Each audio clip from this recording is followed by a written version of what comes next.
Now, another project that isn't doing too well is Michelle Obama's podcast. The figures haven't been great, and she's out there promoting it. You've got to give her credit for that. She's out there doing interviews.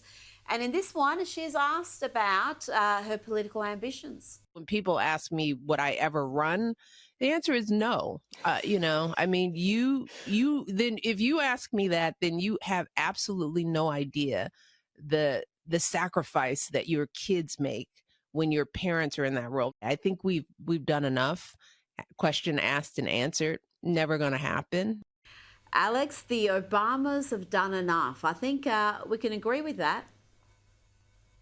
Oh, they've done more than enough. But, I think there's real trouble in paradise. I think that's why, she's not going to run, is because her and Barack are, they're on the rocks. And she wants to blame her children. And, that's her prerogative. But if her and Barack were still in love, I don't know why she wouldn't consider running for president, considering that she's probably more talented than Kamala Harris. And that is, you were just talking about earlier, that is who they predict to be the next candidate for the next presidential election. So they have nobody to put up for president that is actually likable, that has really achieved anything that is noteworthy. So I wouldn't be surprised if they tried to make her do this, but she's not going to run because her and Obama are obviously having relationship issues. So she has bigger fish to fry than trying to run for president.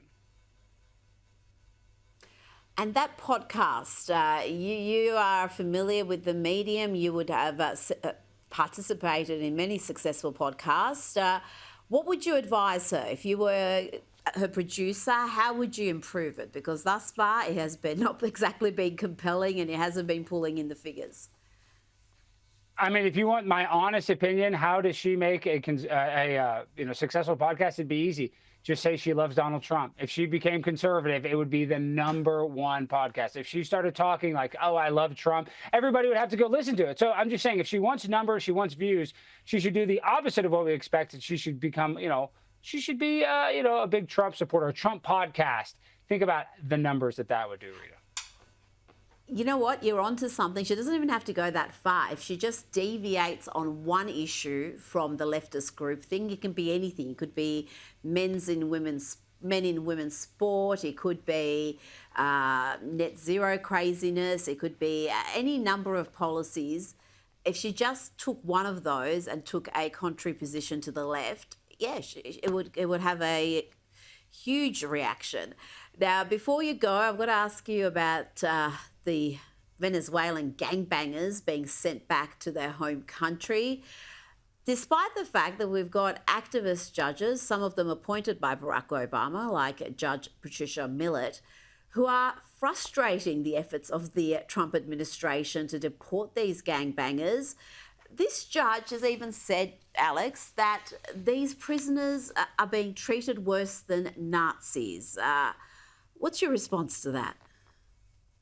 It's ironic that she compared flying Venezuelan gangbangers back to their home country of Venezuela as worse than the Nazis were treated, considering after World War II, it's a well-known fact that a bunch of Nazis tried to run away to Venezuela. So that doesn't even make sense. She just doesn't even know her world history. So trust me, those Nazis would love to be in Venezuela instead of the Nuremberg trial. So she's insane. She's trying to hand wave. I said that earlier, but she's trying to act like the Holocaust wasn't a big deal anytime she says that. And I hate that. I hate that they always use that term Nazi, because it's just so misused, and it's not what's happening to these Venezuelan immigrants. I got a free trip back home. I mean, anybody would accept a free plane trip back home. We should have sent them back in the back of a bus, my personal opinion, but, I'm not Tom Homan.